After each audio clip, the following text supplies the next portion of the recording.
So I have a gun safe in my house, and for the past few months, I've been collecting a couple of guns, okay? And I put them in my safe, and then I don't do much with them. I don't do anything with them. I don't live in a dangerous area, so I don't carry them around.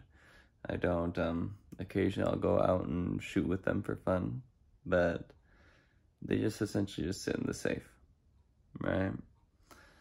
And I spend some money on them, it's been the process of a few months, but every month when I have some extra money, I go and maybe I buy ammunition, or I buy, I put it towards another gun or something like that, but a little bit of extra money towards another gun. Anyways, so with that context, I was reading in Matthew chapter 6, verses 19 to 21.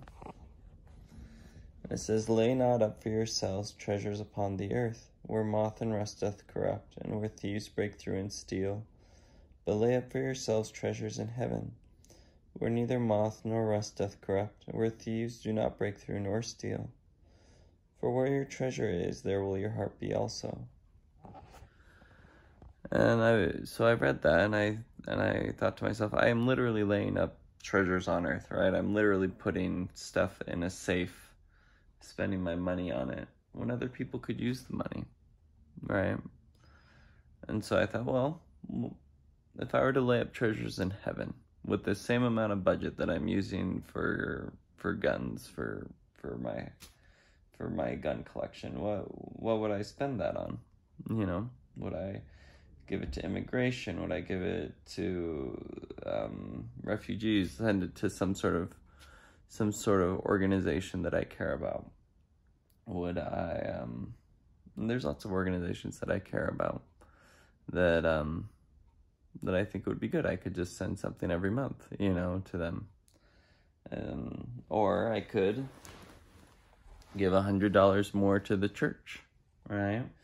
Like in Doctrine and Covenants 70, I was also reading Doctrine and Covenants 70, it says that, in 7 it says, "Nevertheless, inasmuch as they receive more than is needful for their necessities and wants, it shall be given into my storehouse." Right, so the early saints, they would give it into the storehouse. So that would be something like fast offerings, right, or humanitarian aid. And I could do that, or the storehouse is also been defined as the times and talents of members, and it's something overseen by a bishop. So I also thought about, I could just give some money either to my bishop or to some other bishop.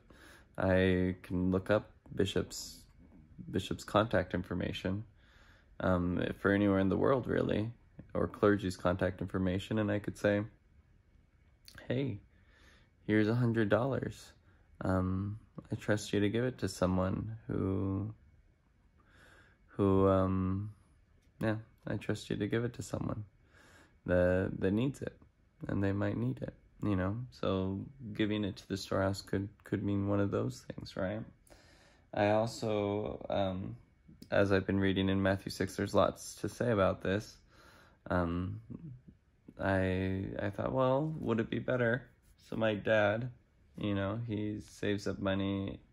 He's spending some money on inheritance on his grandchildren, right? He's making this trust fund for his grandkids.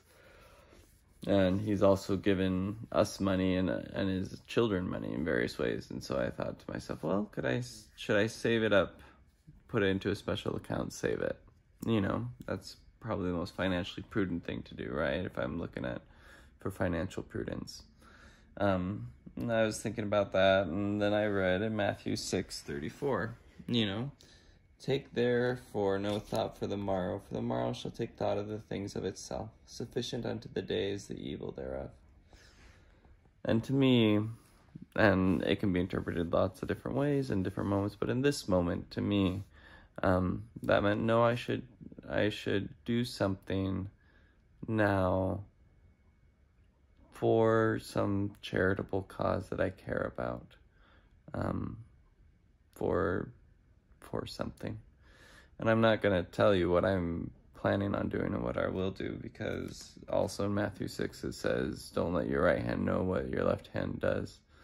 But I did want to share just that I felt like God was speaking to me. He was using the context of my life, and he was using the scriptures that I was reading to help me make better decisions about how I use my money. Like, not use it on guns, use it on something else that would lay up treasures in heaven for me. So I just want to testify that God speaks to people through the scriptures, and he uses the context of your life to speak to you. And I'm grateful that God speaks to me through the scriptures.